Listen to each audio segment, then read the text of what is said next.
Boker Tov, et je dirais même Boker Or. Boker Tov, vous le savez en hébreu c'est bonjour. Boker Or, c'est je dirais un salut de lumière. C'est quelque chose qu'on réserve à des moments, à des circonstances exceptionnelles, quand vraiment on a envie de dire à quelqu'un qu'on aime beaucoup, peut-être, eh bien on va lui dire Boker Or, et pas simplement Boker Tov.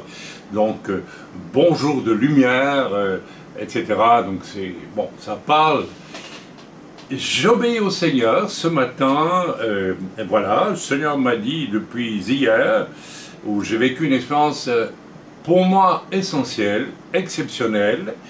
Le Seigneur m'a commandé, et donc j'obéis, de donner un témoignage qui va être court, mais je crois extrêmement puissant. Et je vais commencer par citer la parole de Dieu. Je pense que c'est important de citer la parole de Dieu. Car Dieu a tant aimé le monde qu'il a donné son Fils unique, afin que quiconque croit en lui ne périsse pas, mais qu'il ait la vie éternelle. Alors on peut faire une espèce d'équation. Dieu a tant aimé, et en bout de course, on a la vie éternelle. Donc l'amour donne la vie éternelle. L'amour joint la notion de vie éternelle. Nous souhaitons tous baigner dans cet univers de vie éternelle qui procède de l'amour. Et c'est bien pour ça que le Seigneur nous a commandé déjà dans la Torah, tu aimeras le Seigneur, ton Dieu, de tout ton cœur, de toute ta force, de toute ton âme, de tout ton esprit, et ton prochain comme toi-même. Tu aimeras, tout simplement. Alors je vais vous poser une question.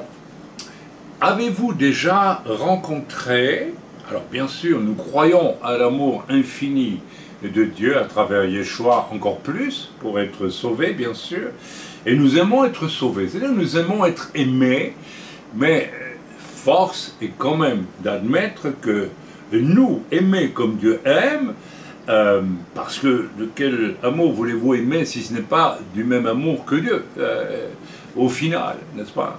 Alors, reconnaissons que nous n'y sommes pas nécessairement habitués, loin de là, loin s'en faut. Bien, mais je vais vous poser une question. Avez-vous déjà, ne serait-ce qu'une fois, rencontré dans votre existence une personne, une seule personne, qui pratique l'amour d'une telle façon que vous en êtes impacté jusqu'à la fin de vos jours? Je dis bien impacté. Si vous avez eu cette chance-là, et c'est pas fréquent, ben vous devez considérer que vous êtes un grand privilégié. Je vais vous donner mon témoignage parce que je suis un de ces privilégiés qui bien avant de connaître le Seigneur, a rencontré un être tout à fait exceptionnel. Je l'appellerai Bonne Maman, parce que nous l'appelions ainsi, ma femme et moi.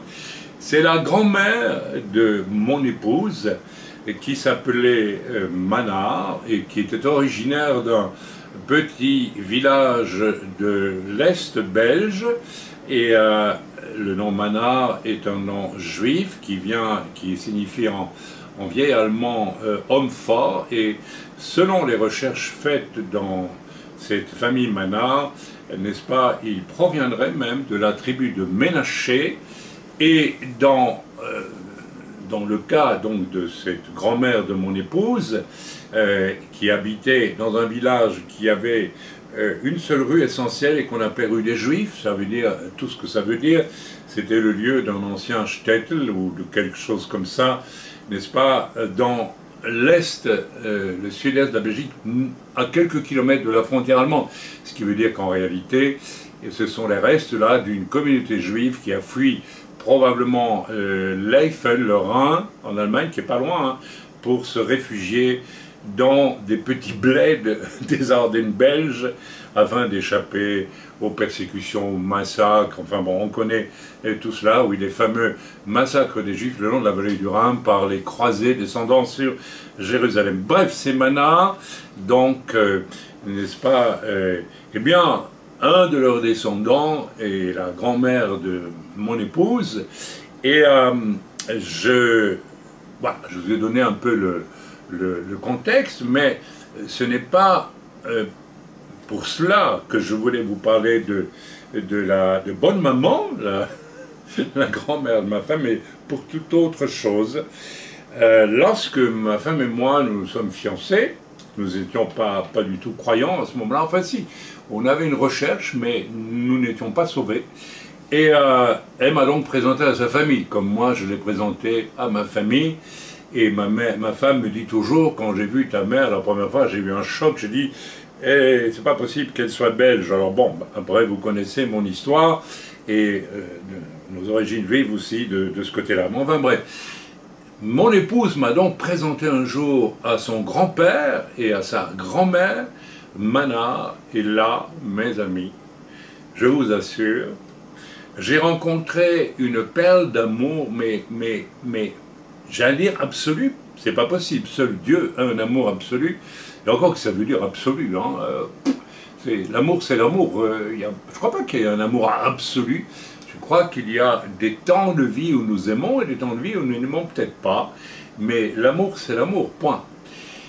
Il y avait chez ce petit bout de femme aux yeux si bruns, brillants, qui me scrutait quand je suis arrivé dans sa maison.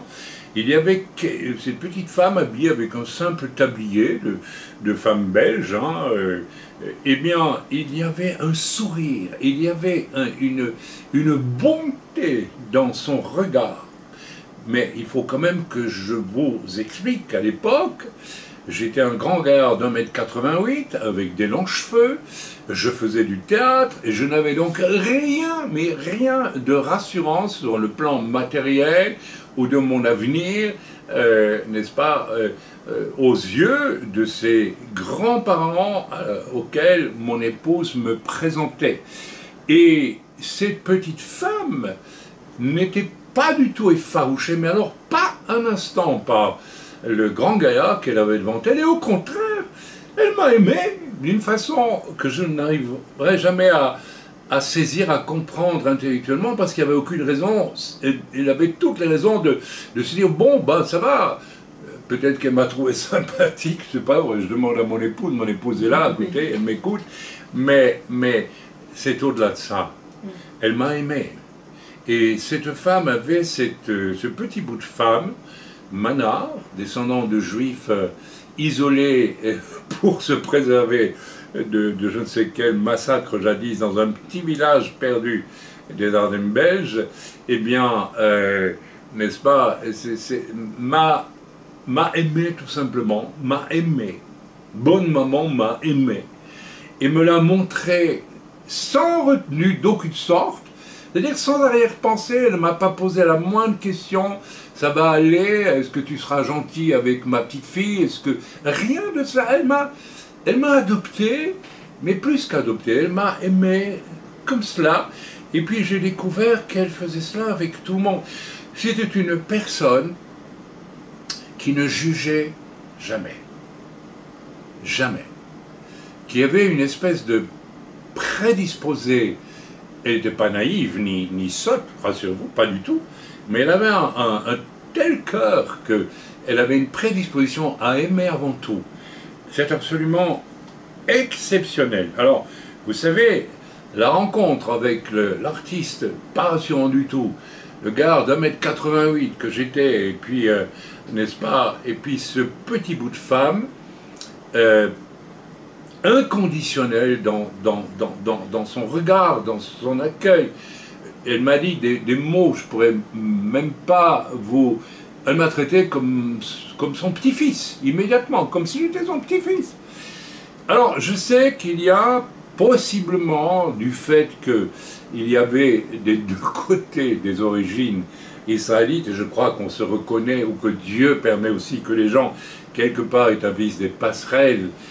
Comment on dit, c'est très étrange, hein, mais ça se vit. Mais je ne rentrerai pas dans ces considérations-là, et je peux considérer que, en fait, j'ai vécu avec une grand-mère que nous appelions bonne maman, une véritable love story entre elle et moi, parce que, figurez-vous que moi, j'étais ce que j'étais, mais je peux vous dire que l'amour de cette grand-mère m'a enrobé de tant de bonheur, de tant de bénédiction, de tant de rassurance, comment vais-je dire, d'être accueilli comme ça, et pas du tout accueilli dans, vous savez, dans l'hypocrisie. Oui, on t'accueille, tu vas rentrer dans la famille, oui, bonjour, comment ça va, etc.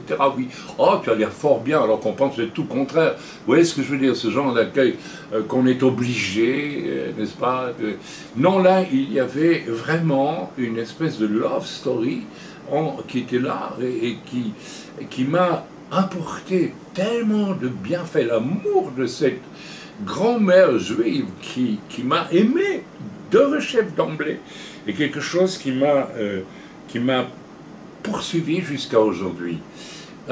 Bon, j'ai eu le bonheur aussi, et le bonheur extrême, quand nous sommes devenus croyants, ma femme et moi. Elle était toujours en vie et nous l'avons visitée dans sa maison de retraite.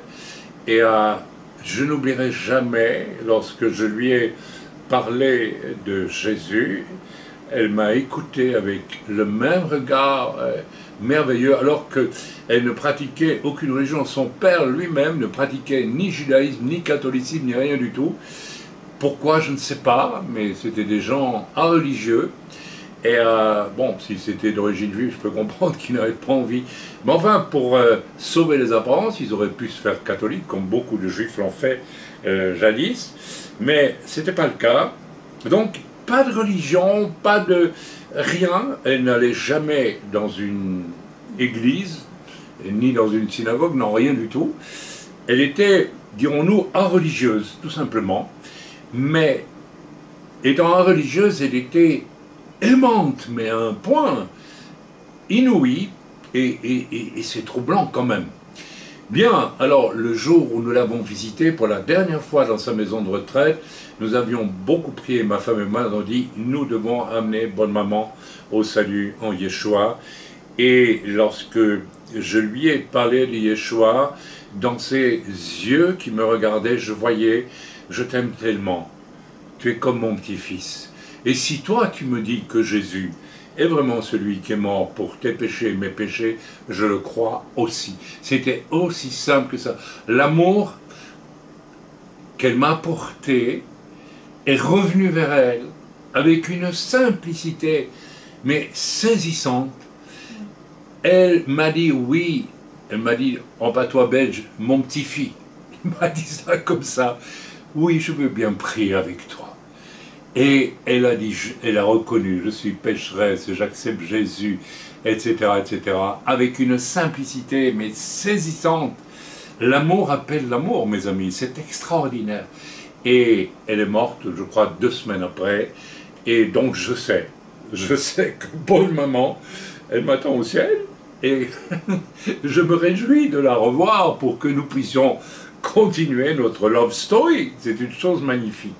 Bien, pourquoi est-ce que je vous raconte tout ça? Eh bien parce que, vous savez, nous sommes tellement abreuvés de choses abominables, et il y a une offensive via les réseaux sociaux de nous forcer quasiment à vouloir nous solliciter en tout cas pour aller vers toutes sortes de choses extrêmement sombres aujourd'hui. Je suis par exemple étonné de voir à quel point il sort sur les réseaux sociaux des reportages sur les combats de l'armée allemande, ici et là, sur les nazis, sur ça, comme s'il y avait une fascination pour ces choses, et non pas une horreur de ces choses.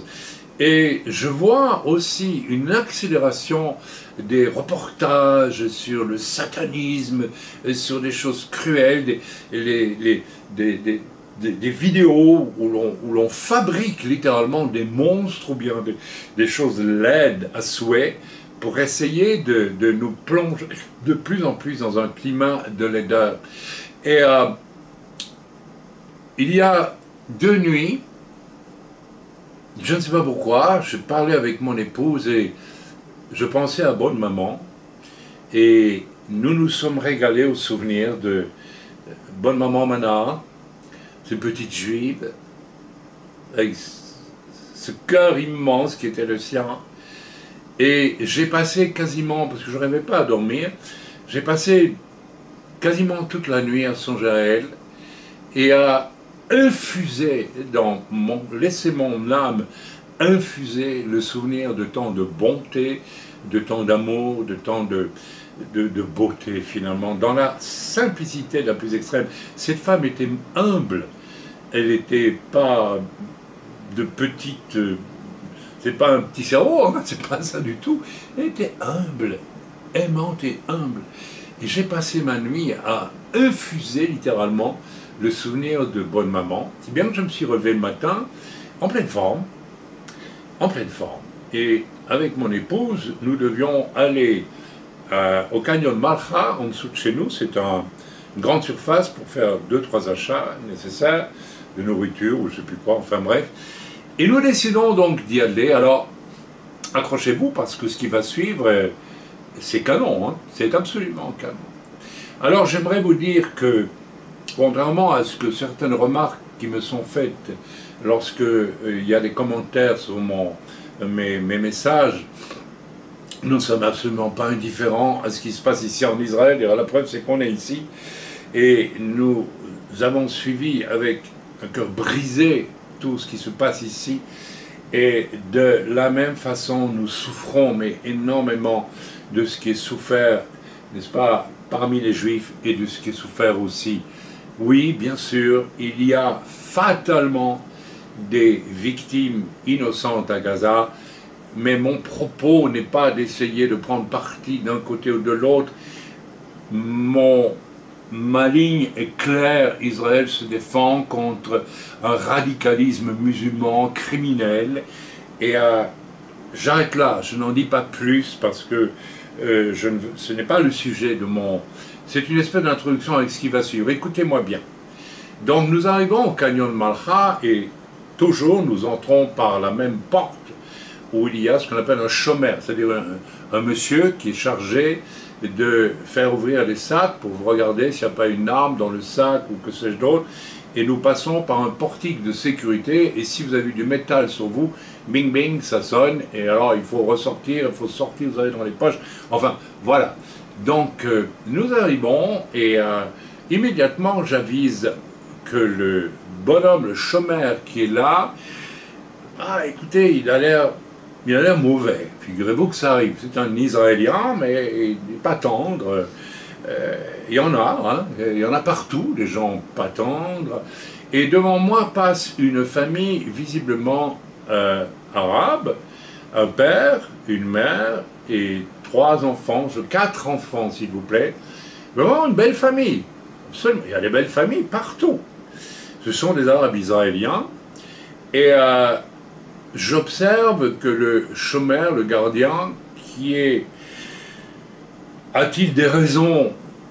A-t-il perdu quelqu'un dans les attentats du 7 octobre? Je n'en sais rien. Mais est-ce une raison pour autant d'humilier des gens que vous ne connaissez pas parce qu'ils sont arabes? Et il les maltraite d'une façon qui est abominable. Et il les fait repasser plusieurs fois en prétextant tout ça. Enfin bon, c'est tout ça devant des enfants, 4 enfants. Là, je commence à sentir quelque chose en moi qui monte parce que j'avais infusé toute la nuit la bonté de bonne maman. Et là, je me trouvais en face de méchanceté. Et puis, c'est pas tout. La dernière à passer au contrôle, c'est cette mère de famille, très digne, très correcte, très aimable, très polie, très respectueuse, tout ce que vous voulez.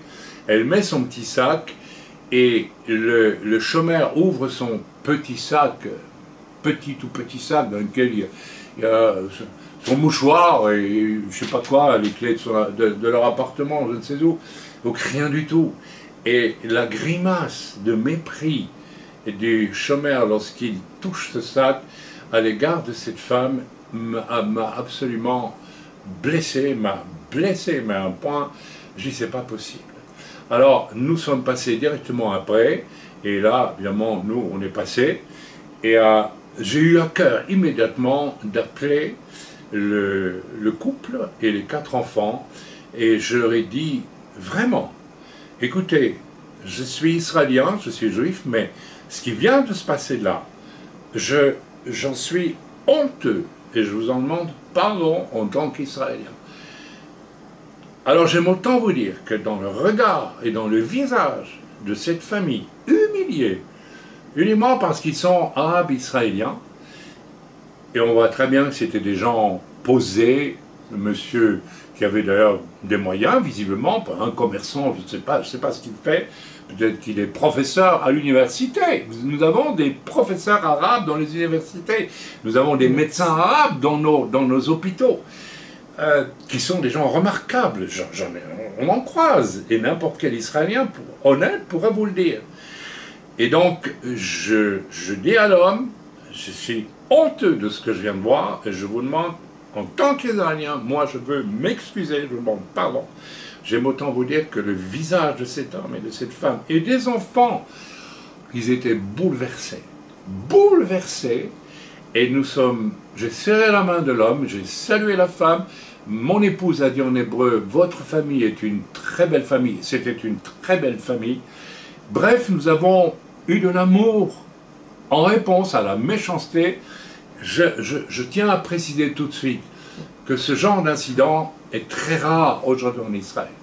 Je peux vous dire la vérité, nous croisons en tant qu'Israéliens, Juifs, des Arabes, Israéliens, il n'y a que de très rares incidents, il y a un désir de paix et certainement pas un désir de shalom. Et je veux vous dire la vérité, tout le monde en a marre de toutes ces histoires, tout le monde voudrait vivre dignement et en paix. Autant la majorité des Arabes ici et la majorité des Israéliens. Alors il y a bien sûr, dans les territoires des meurtres d'Israéliens, de Juifs constamment, c'est un fait, mais ce n'est pas pour autant qu'il faut considérer que tous les Arabes qui se présentent normalement pour entrer dans un grand magasin sont des gens qu'il faut maltraiter, mépriser. Frères et sœurs, j'ai infusé toute la nuit la bonté de cette grand-mère juive, bonne maman, et c'est ressorti. J'ai ressorti, mon cœur était rempli du souvenir de l'amour de cette chère bonne maman. Eh bien, c'est ressorti, au point que j'ai voulu dire à des gens maltraités, injustement maltraités, bafoués dans leur dignité, leur honneur, eh bien, que je les aimais en tant qu'humains et que je désapprouvais le manque de respect et d'amour qu'ils venaient de subir. Alors, la leçon que je vais tirer de cela, elle est très simple. S'il vous plaît, infusons les bonnes choses et infusons aussi les paroles de Jésus. Tant de paroles de Jésus, tant de paroles dans la Torah, dans la Brit Hadasha, dans notre Bible, sont merveilleuses, sont remplies de choses extrêmement positives. Je comprends que dans notre temps, nous essayons un peu tous d'essayer de débroussailler dans la parole prophétique de manière à dire tel événement tragique qui apparaît correspond à ceci. C'est normal, nous essayons de comprendre les temps. Mais nous risquons aussi, peut-être, de nous concentrer uniquement sur tout ce qui va mal et tout ce qui va encore aller plus mal, en oubliant qu'il y a un Dieu immense au contrôle de tout cela, et que ce Dieu, lui, est un Dieu d'amour. Et je pense qu'il faut, la leçon à tirer de ce court témoignage que je vous donne, et je vais bientôt demander à mon épouse d'arrêter l'enregistrement, eh bien, ça c'est pour lui signaler, pour qu'elle vienne au bon moment, eh bien, je pense à la leçon, c'est plus que jamais, infusons les bonnes choses. L'Écriture est pleine de bonnes choses. Et essayez d'infuser, vous avez peut-être connu beaucoup de souffrances, beaucoup d'injustices, j'en ai connu aussi, d'énormes. Et s'il me pose la question aujourd'hui, comment j'ai fait pour survivre à tant de négativité, tant de méchanceté, tant de lâcheté, tant de trahison, parce que nous en avons vécu beaucoup, et vous aussi sans doute. Eh bien, je pense que le souvenir de bonne maman qui infuse depuis 40, 50 ans maintenant, à peu près 50 ans, dans mon âme. Alors, bonne maman, tu es auprès du Seigneur depuis tant d'années maintenant, tu dois le savoir. peut-être tu m'entends, peut-être tu m'écoutes. Alors on ne prie pas les morts, hein, mais il paraît que nous sommes environnés d'une nuée de témoins. Je dois savoir, bonne maman, que ton amour incroyable que tu as accordé à ce grand gaillard d'artiste, pas rassurant du tout pour une grand-mère ou pour des parents, eh bien, a été impacté de façon incroyable par ton amour, bonne maman. Et il infuse en moi depuis 50 années, plus de 50 ans. Et je crois que ça m'a permis d'avancer à travers bien des choses terrifiantes. Alors, peut-être ce matin, faisons l'effort de nous souvenir. N'avons-nous pas connu, vous savez, quand j'étais adolescent, ou plutôt quand j'avais 15, 17, 18 ans, je me souviens d'une jeune fille qui était amoureuse de moi, que je n'ai jamais épousée, pour diverses raisons, etc. Mais avec beaucoup de pudeur, elle m'écrivait des petits courriers extrêmement dignes. Par exemple, elle m'avait écrit un jour les textes d'une chanson de Jacques Brel qui disait « Sur les vieux, etc. » Ça voulait dire « J'espère que nous allons vivre ensemble, toi et moi, et que nous mourrons comme des petits vieux, toi et moi. » Elle avait 17, 18 ans. Et nous n'avions que des regards de loin l'un avec l'autre, parce qu'à l'époque, on était extrêmement réservés, et on ne font... Mais je ne l'ai pas oublié.